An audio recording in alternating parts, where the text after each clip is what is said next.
हैं जय सतगुरु की संगत करते ये सकल कर्म कट जाई। जय सतगुरु की संगत करते सकल कर्म कट जाई। अमरपुरी पर आसन होते जहां धूप ना छाई। जय सतगुरु की संगत करते यानी परम संत तत्वदर्शी संत तुझे मिल जाता, ये सारे झंझट मिट जाते और अमरपुरी में तेरा ठिकाना होता सतलोक के अंदर। गीता जी अध्याय नंबर 18 के श्लोक नंबर 62 में कहा कि अर्जुन तू सर्वभाव से उस परमेश्वर की शरण में जा जिसकी कृपा से तू परम शांति और शाश्वत स्थान अमरपुरी, अमर स्थान, अमर लोक, अमरपुरी पर आसन होते जहां धूप ना छाई। जहां तुझे कोई कष्ट नहीं था वहां तेरा ठिकाना बनता।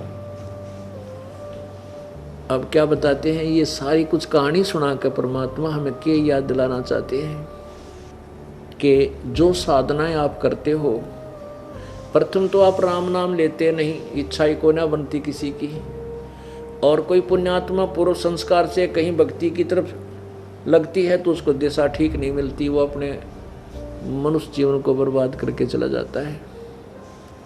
और जब साधना हमें मिलती है परमात्मा की तो फिर हमें सर्व सुख प्राप्त होते हैं, हमारा मोक्ष हो जाता है। अब जैसे हम ये श्राद्ध निकालते हैं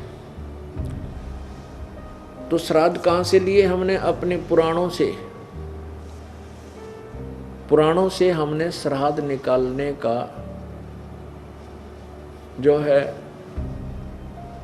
जो परंपरा है पुराणों से पढ़ी, पुराणों से ही हम फिर गुरु लोग बताते थे कि पुराणों में लिखा है, ऐसा लिखा, उस पुराण में ऐसा लिखा, उसने ऐसा श्राद्ध नहीं किया तो उसका पिता यूं दुख पाए, उसने ऐसा होगा, उसके पिता यूं दुख पाए। पुण्यात्माओं, एक रुचि ऋषि था, रुचि ऋषि, उसने वेदों को पढ़ा। वेदों में लिखा है कि मनुष्य जीवन दुर्लभ है और मनुष्य जीवन प्राप्त करके एक परमात्मा जो कुल का मालिक है उसके अतिरिक्त किसी आन उपासना नहीं करनी चाहिए, ना कोई कर्मकांड करना चाहिए, ये जैसे श्राद्ध शुद्ध निकालना, तीर्थ बर्मन आदि। केवल एक परमात्मा की साधना करनी चाहिए, वही पूर्ण मोक्षदायक है और उसकी भक्ति अनन्य मन से करनी चाहिए। तो उस पुण्यात्मा ने जैसा भी विचारों वेदों को समझा उसके आधार से उसने ब्रह्मचर्य का पालन किया और वेदों अनुसार जो भी उसको साधना की प्राप्त हुई थी कर रहा था। उसकी 40 साल की उम्र हो गई थी, 40 वर्ष की। तब उसके 3 पहले के 4 पिताजी, दादाजी, परदादाजी और चौथा दादाजी, ये 4 पितर दिखाई दिए। उन पितरों ने कहा कि बेटा तू शादी करवा ले, तू विवाह क्यों नहीं करवाता, आप शादी करवाओ और हमारे श्राद्ध निकालो, हम अधोगति को प्राप्त हो रहे हैं यदि तू हमारे श्राद्ध नहीं निकालेगा। अब रुचि ऋषि सामने ऊपर आकाश में अपने 4 दादा, पिताजी, दादा, परदादा और चौथे दादा को देखकर एकदम सहम गया, प्रभावित हुआ, हाथ जोड़कर कहने लगा कि हे पितामहो, वेद में इस कर्म कांड को यानी जो श्राद्ध आदि आप करने को कह रहे हो इसको तो अविद्या लिखा है कि मूर्खों के काम है ये करना, फिर आप मुझसे क्यों करवा रहे हो, ऐसे कर्म में मुझे क्यों लगा रहे हो?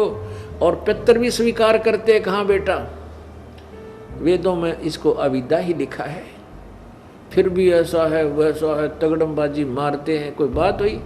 एक राजा का संविधान है, राजा का विधान है कि ऐसा करोगे तो तुम्हें ये सजा मिलेगी। जैसे किसी ने किसी की हत्या कर दी तो उसको सजा मिलेगी, 20 साल की कैद होगी।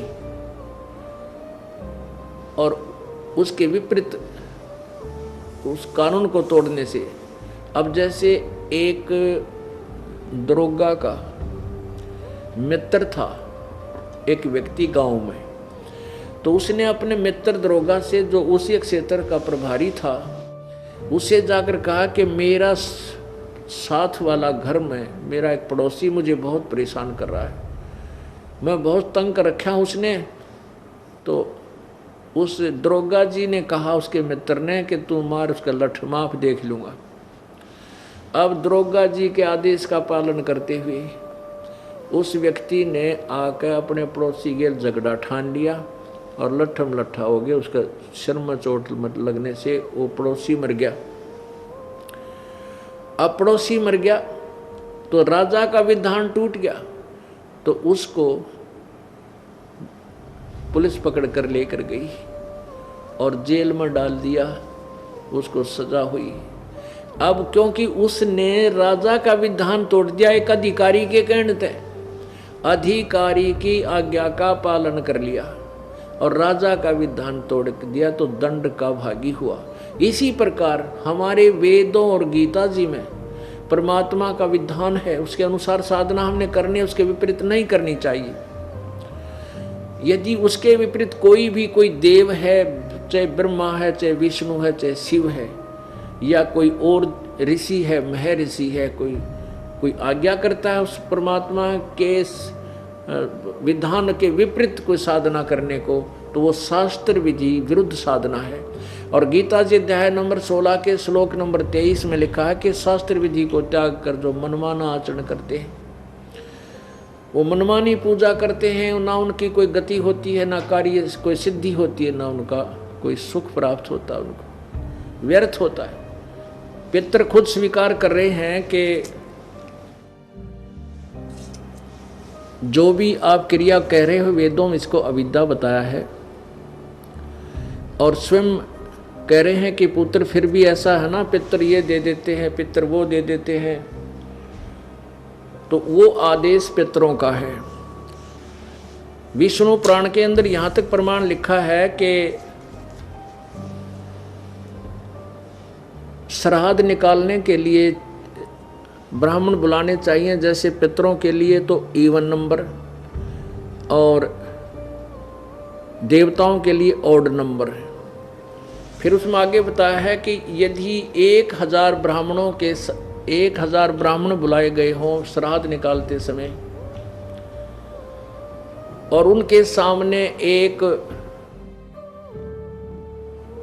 उनके समक्ष एक योगी यानी तत्वदर्शी संत एक अकेला ही वहां बुला लिया जाए श्राद्ध कर्म में, तो वो तत्वदर्शी संत उन 1000 ब्राह्मणों का भी उद्धार करे और